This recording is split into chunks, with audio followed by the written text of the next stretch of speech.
Good morning, everyone. Welcome to your Friday Daily Huddle. Mr. Stacy Robinson. Good morning. Good morning. I've got a question for you this morning, brother. Do you know why 2019 was afraid of 2020?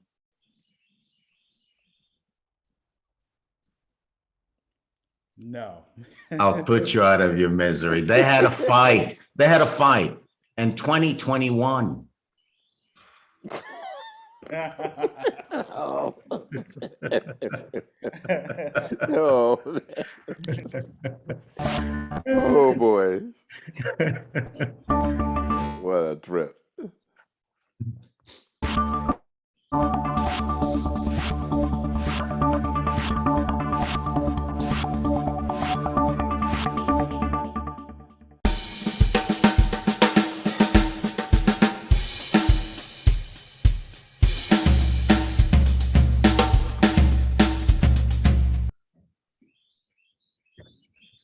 You're on mute. Good morning. Good morning. Good morning. That was awesome, Sorrel. That was terrible. Of course, the worse they are, the better. And Andrea, you missed it by a hair. I mean, if you had come a little earlier, I would have asked you the question. So I heard the answer. But I missed the question. I'll watch it on Facebook. And take a picture of yourself rolling on the ground, okay? Stop it, Sorrel. Stop it. This is not going well. No more. No more. Welcome, everybody. Thank you for being here. Good morning. Good morning. Good morning. Good Thank morning. you for opening your calendar. Thank you for moving things around. Thank you for having the Daily Huddle be an opportunity for you to start your day.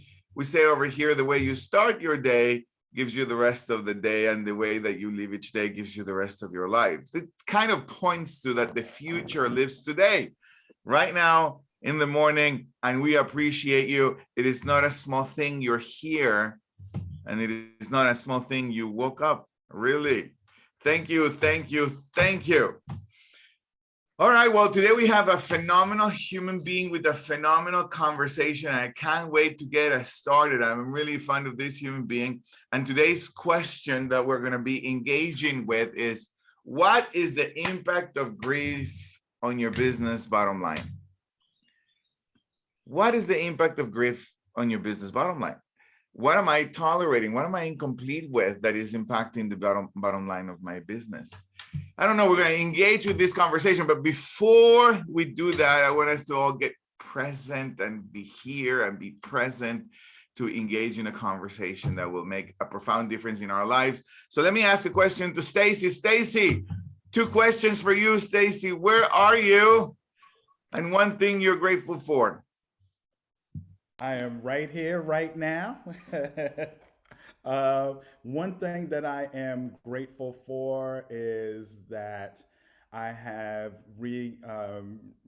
my ex-wife, best friend, mother of my children, and I are back together, and we are venturing into a stronger and better tomorrow, conquering today.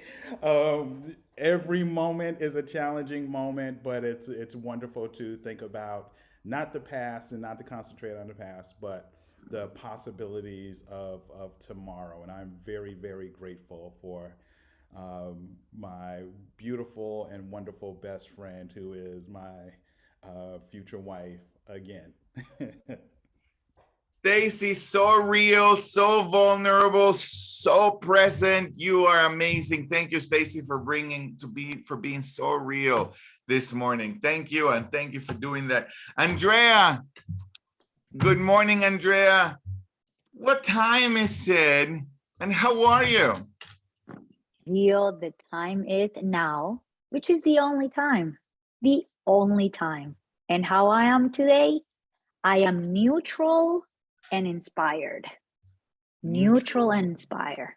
That's how I'm feeling today. And this is the way I am, the way I say I am. You are the way that you say that you are. You say something else, your emotions will follow, would say Exactly. Sorrel. Thank you. Thank you for being here. Sorrel, how are things going? Good to see you. Good to see you, Giovanni. Good to see you, Tara. Gio, things are the way they are. You know, what color's the chair you're sitting on? The way it is. It is, isn't it? Thank you, Gio. Thank you. We're all present and ready for this conversation. You may be asking yourself, grief. What does grief have to do with my business's bottom line? Well, today's guest is here to help us discover that. Her name is Jinnie Lee Schmid. Jinnie, welcome. I'm going to say a little bit about you. It's just the tip of the iceberg. It's not really going to say who you are, but I want you to know in the world you're creating, I say that everything that a business owner needs, they're going to get out of this conversation. Jinnie has experienced about as much change, loss, and grief as anyone can imagine. Most of it by the time she graduated college. But she perfected Academy Award recovery at an early age and powered her way through a long, successful career as a corporate consultant and entrepreneur. After the most important person in her life died, she struggled through 9 months of debilitating grief that threatened her business and her marriage. Then she finally discovered what she's going to share with us this morning, the grief recovery method. And her purpose and calling became clear. She now coaches high-performing women leaders who have too much at stake to stay stuck, helping them to recover from their past, release their grief, and reclaim their freedom to thrive. This is Jinnie Lee Schmid. Good morning, Jinnie, and welcome. Good morning. Thank you. So excited to be here with you guys. It's great to be here with you. Now, your bio gives a little inkling as to how you came into grief coaching. Mm-hmm. Could you tell us a little bit about that? The story that led you to here. Why grief coaching for you? Oh, well, when I discovered there was such a thing, or that I could maybe invent such a thing, it was an exciting day for me. But there's kind of two parts to the backstory. Number one, maybe a lot of people can relate to. I had kind of a hot mess of a childhood when I was growing up. There was a lot of change and loss and chaos. And so I came into my adulthood already with a lot of baggage. I was mostly cared for by my grandparents, who did a great job, but I would not say that emotional health was high on the priority list of the greatest generation, right? They were just like power through it. And so I didn't grow up with a lot of tools to deal with all that emotional baggage that I was carrying. And then fast forward till my mid 40s, my grandmother, who had raised me, I actually was her caregiver for the last decade of her life. And then she passed away. So that was a giant hole in my physical life, my emotional life, my daily routine. And she was just really the most important person in my life. And so that's what sprung me into those 9 months of debilitating grief. And it was quite shocking and depressing to realize that in my mid 40s, after decades of therapy, I still didn't have the tools to deal with that. And so just as the bio describes, when I found the grief recovery method, number one, it gave me my world and my life back. And number two, in the last session, when they said that I could get certified to do that work with others, I was like, oh my gosh, I've been searching for my life purpose. And now here it finally is in my mid 40s. And so I combined, my experiences with my career and in the business world and as a coach and a trainer and everything I had done previously, combined it with this work. And I'm super excited that that's what I'm doing in the world now, because I think it's so important. Wow. There's so many people that have broken hearts, and it's exciting to have a solution to share with folks. So to be liberated by the grief recovery method, and now to be the one giving it back and giving it away to women like you and business owners like us.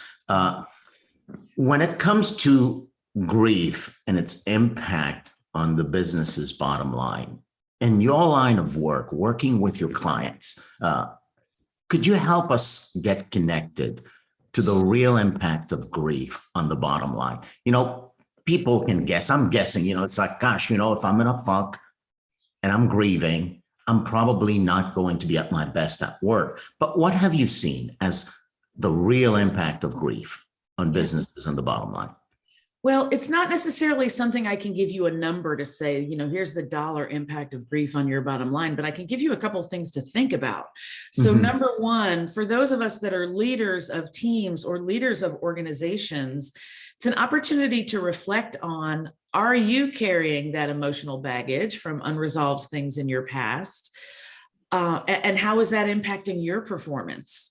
One statistic I can give is that supervisors have perceived that they've perceived that like 80% of the decision making they're seeing in their team members that are dealing with grief is impacted. So again, let's use that to reflect on ourselves and say, am I really making the best decisions I can if I'm weighed down by all these emotional burdens? Am I really focusing to the extent that I should be? Can I be as intentional as I want to be if I'm weighed down with those problems? And it's an opportunity for, number one, for you to evaluate what that impact on your bottom line is, and to be brave and go first and model the way for your team members to let them know that what they're bringing to work is impacting their performance as well. And another statistic about that is that this statistic might be about a year old, but it's that like 57% of people are grieving from a recent change in their life. And this is like post-pandemic type statistics, right? So frankly, I think we could all agree that number might even be a little harder. So again, what are your team members bringing to the workplace if they're struggling with that level of grief? How is that impacting their ability to focus, their ability to make good decisions? We know it's impacting more tangible things like absenteeism, right? Or even worse, presenteeism, where they show up, but they're not really there. So I'm just excited to open business owners' minds to this idea, because I think a lot of us have sat back and thought, either, gosh, these last couple of years have been really hard. How is that impacting me personally? But then the opportunity is just take it a step further and say, how is it impacting my work? How is it impacting this I'm leading? That's a pretty important question. In that context, when managers and supervisors and leaders become aware, so the bell we're sounding right now is that people are grieving. It has an impact on the bottom line and on your business, and there's something you can do about it.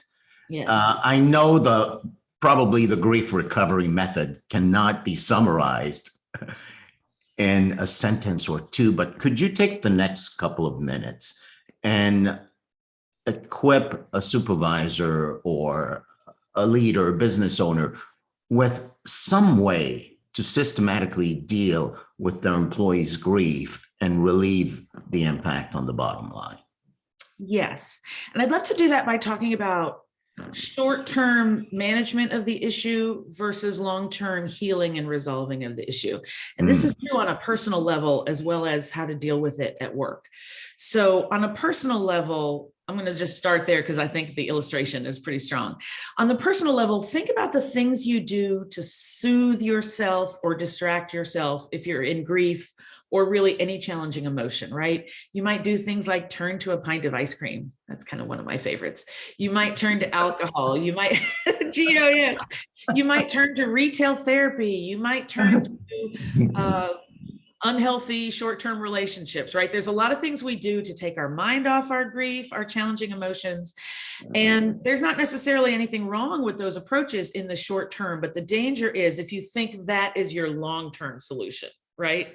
That's not going to bring healing, right? What those things tend to bring in the long term is they get sort of diminishing returns, right? And we use more and more ice cream or more and more alcohol or more and more retail therapy, shopping, spending, those are going to have pretty bad long-term consequences. So they're okay, and there's nothing wrong with them in the short term.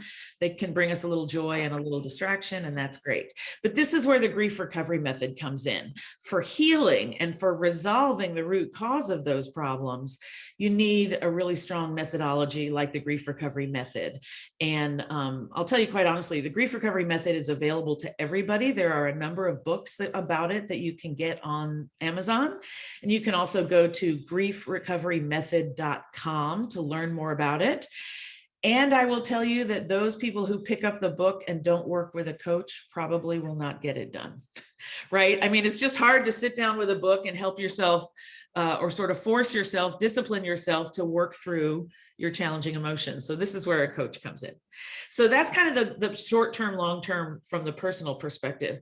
But let's elevate that and talk about how the short-term and the long-term can work in your workplace. In the short term, what I advocate for business owners and team leaders is think about the person on your team who's grieving, and think about if that were a physical problem that you could see, like a broken ankle, or somebody you know has to take some time for chemotherapy or something like that, what kind of short-term accommodations could you make to help that person live through that challenging time in their career, right? So I remember there was one time when I had a couple of surgeries and I got a rolling backpack. I got, I wasn't able to walk, I was on crutches, right? So I got a chance to stay home for a while and work from home. I got a rolling case or a backpack that I could carry with my crutches.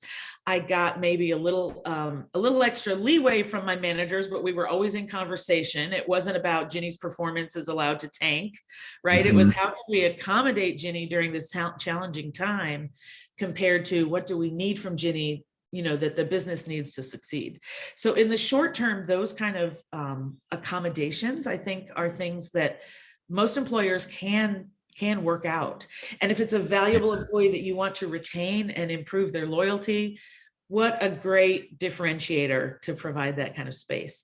But again, I would encourage you to marry it with some kind of good long-term healing, like the grief recovery method with a coach like myself.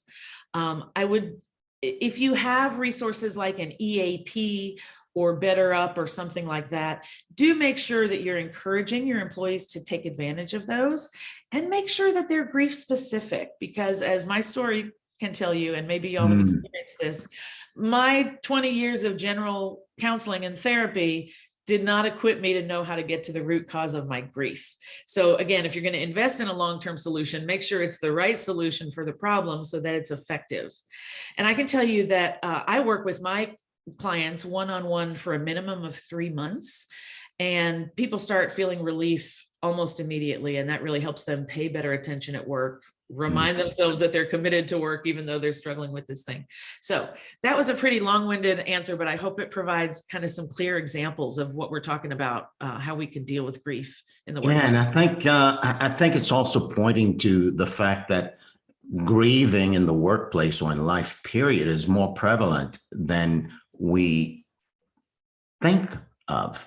Yes. Would you say, Jinnie, that most people are somehow, somewhere grieving something at all times? There are the mass shootings. There is the impact of COVID. There is your candidate didn't win the election. There's any kind of thing. So what I'm starting to see is that I've always associated grieving with the loss of a loved one. Yes. And I'm starting to see, maybe for business owners, what we need to be considering is that grieving comes in many forms. Could you shine a light on what grieving really is in this day and age? Yes. So first I want to answer your question, and my answer might be a little controversial, and I'm not saying anyone has to agree with me, but unequivocally, yes, everyone is carrying a backlog of grief. That's what I believe from both my book learning and my own experience, and basically everyone I've ever met. But the thing is, none of us want to admit that, right? I mean, we oh my gosh, this is getting very layered, but you know, our society just teaches us from the moment we're born to invest all the time and energy we can to pretend that we don't have negative feelings, right? And that we don't have upsetting memories. Like we all run away from that for years, and our society, and God bless them, our parents and our loved ones, they encourage that behavior, right? Because everyone's uncomfortable about that and none of us know how to talk about it. So we invented this thing called closure, in which we try to slam that heavy medieval wooden door and pretend all that stuff doesn't exist. But really it still exists in that pressure cooker sort of inside of us, or in that 50-pound backpack that we're carrying around every minute of our lives. So yes, we all have it.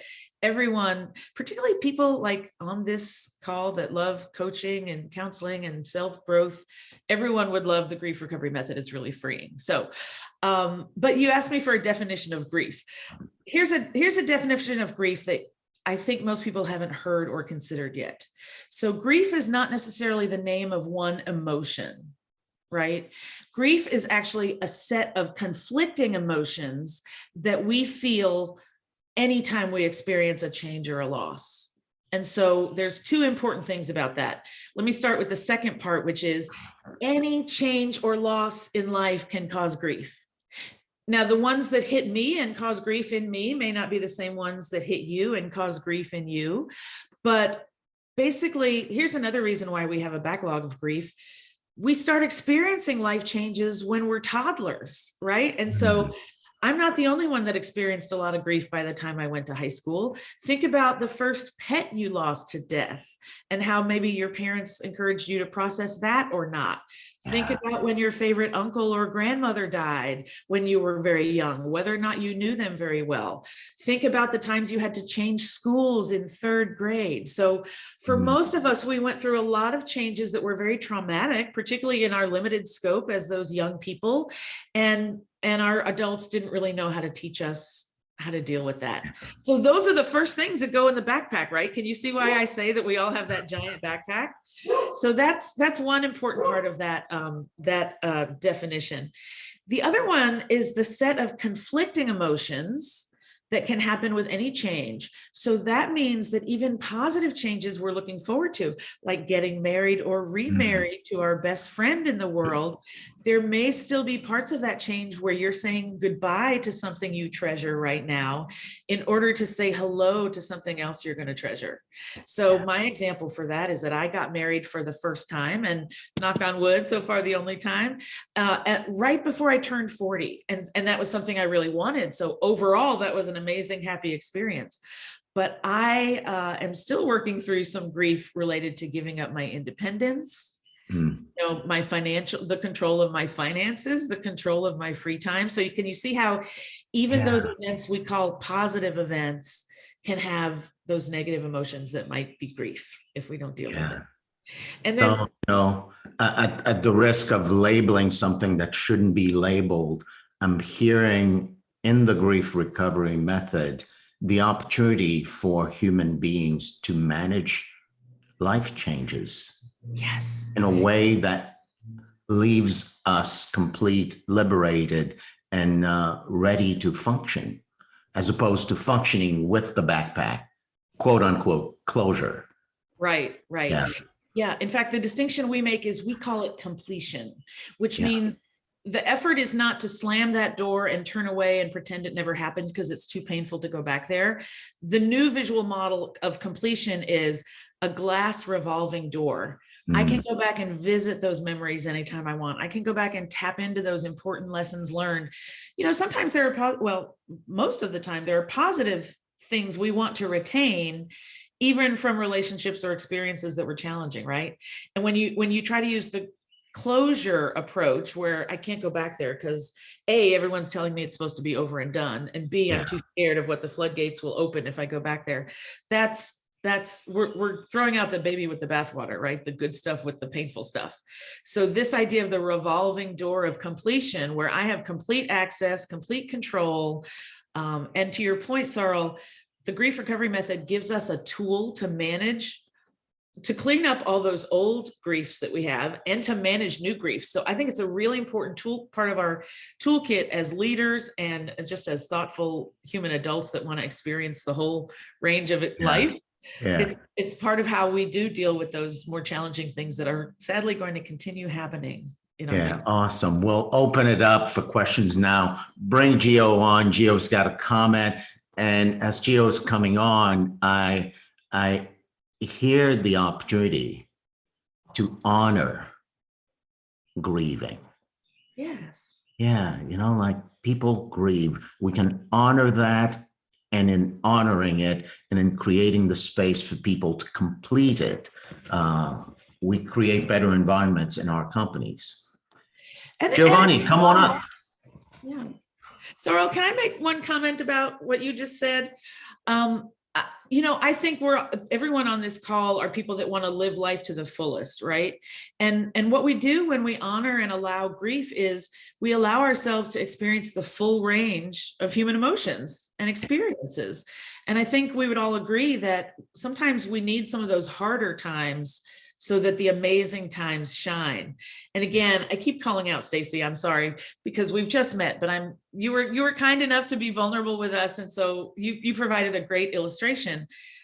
I mean, the excitement I heard in your voice about your upcoming nuptials, I would imagine is informed by some of the challenges you and your best friend, love of your life have had, right? And so now you're even more excited, you're even more clear about all the benefits that's going to bring you. So that's the kind of like really nuanced, beautiful, multifaceted life we can have if we're open to finding out what some of those other experiences can inform for us. Thank you. Thank you. Gio. Yeah, so great. Thank you, Jinnie. This is such a phenomenal conversation. And quite as for me, I'm challenged in the conversation, given that as you were pointing at the beginning, or at some point in the conversation, is that if you will, the upbringing or the comfort zone for me is to not self-indulge in sadness or in grieveness. And for me, it occurs to me, right, that when I do that, there's no bottom, right? Like you said, there's no like tools where I have necessarily embraced. And so grief is it's a word that I, without any training, use for myself to in some degree to only allow if it's like real. If it's real and I lost someone really close to me, and okay, I'm going into a grieving state, and I gotta reach out to community. But everything else, like I lost my job or it's my brain goes into suck it up, move on, and that's the best way to do it. And everybody else who doesn't do it is a loser, kind of a thing, right? But what I'm seeing in this conversation is that it's not complete. Like allowing myself to move on too quickly perhaps leaves me incomplete from the experience of being the complete experience from being human. Yeah. So anyway, I just want to make a comment of what I was hearing, and still being challenged. I'm still challenged. Like, no, walk it off. I want to tell my children, walk it off, man. Don't give me complaints, right? But there is this opportunity that you're challenging me, and I appreciate it. Excellent. I'm so glad. I love that you're challenged, and I want to add a further element to that challenge. So let's put a sort of a word picture to it. Let's say you were carrying around 2 pounds of something from each one of those griefs you decided not to address, right? Like when there was I'm carrying around 50 pounds of a lot from who knows what grieving right now. Yeah. So how is that impacting your performance in the world, at work or otherwise? And how is that impacting your satisfaction? Like, so I'm a person that has dealt with my weight for much of my life. And there was a time when I lost like 40 pounds.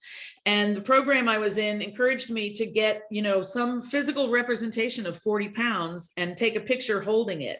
And I think I was holding a microwave. A microwave was like 35 pounds. And you really get a visceral sense of, I was walking around carrying this microwave, you know what I mean? And so that's the picture I want to give to you. And again, it's just an opportunity for self-reflection. Do I want to be operating while carrying a microwave around on my back, or can I catch a vision for something that's different? Yes, the challenge I have, not that is true or is real, is that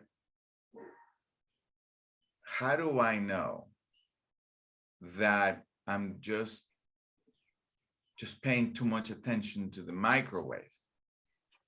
It's just like self-indulgent. Like, how do I know that I'm just, how do I know I'm not doing that? I'm paying too much attention. That's what I love about this conversation. I'm stretching. Yeah. Well, I would say once you notice there's a 35-pound microwave on your back, you won't be able to not pay attention to it, right? I mean, I think, wouldn't you say that's probably a given? But I think that what you're expressing is a fear that if we start thinking about it, we'll go down in this hole and we'll never stop, right? Like, again, often in dieting, they talk about a feeling of, if I start eating one cookie, I'm going to eat everything in the room and then I'll die, right? Like, we have this sort of all or nothing thinking. And I say this sometimes to my clients to describe what working with me is going to be like. I think people think if they come have a session, it's going to be like when you appear on Jerry Springer and they get you all spun up and then they give you a gift card and they send you out into the middle of Chicago and it's like, good luck. You know what I mean? Like, we're going to get all just in trouble because we're not going to be able to manage it. And actually the opposite is true. We spend a very concentrated time looking at what's there. And most people leave feeling a lot better at the end of the session than when they came into the session. And then we're able to compartmentalize it again. And then, we sort of chip away at it one piece at a time. So it's not an overwhelming, scary experience. It's much more managing than people think on the front end. Love it. Thank you. Gio, Stacy, everyone, thank you. Jinnie, 30 minutes fly by, and with this conversation, it felt like it flew even faster. I love who you are, and I love the contribution that you are to this space and the world, not just your clients. This conversation is going to live forever in the archives, and people will say, my life transformed and changed because I listened to Jinnie Lee Schmid on the Daily Huddle. Thank you for being here. Well, I can't thank you enough once again for the opportunity. It's so great to be with you guys. And I love the opportunity to challenge our thinking. That's what we're all about. So nice to be here. Thanks. Thank you. Thank you. So we'll close the show the way we usually do with our 7 tenets. And we might add one more in your honor, Jinnie, and it would be give yourself the permission to grieve, honor the grieving of others. But here are 7 tenets. Love always. Laugh out loud, cock your head back and let it rip. And stress less. That laughter might lead you to that. Eat mostly plant-based. Every now and then, if you want to relieve the stress with something that Vince would completely kill us for, go ahead and do that. But don't tell Vince I said that. Give of everything you've got. Your love, your capacity to honor and hold the grieving of others. And sleep, get some rest. Move what your mama gave you. And join us here on the Daily Huddle. We're here every day, Monday through Friday. On Monday, we're going to be talking about your finances. My co-founder, Giovanni Gonzalez, is here with me. We will be co-hosting as guests on Mondays, and we do on Fridays. And we've got the amazing Vince and Rollin on Tuesdays, the amazing Tara and Catherine on Wednesdays, and of course, Dr. Monica Ogando on Thursdays. Don't miss a single day. Join us here on the Daily Huddle. This is our show for today. Have a phenomenal weekend. See you on Monday. Thank you, everyone. Have a great day. Take care, families. Have a good weekend, families. Thank you, Stacy. Stan, come back to Snellville, man. Coming week Bye, after guys. next. Week after next. I'll be there.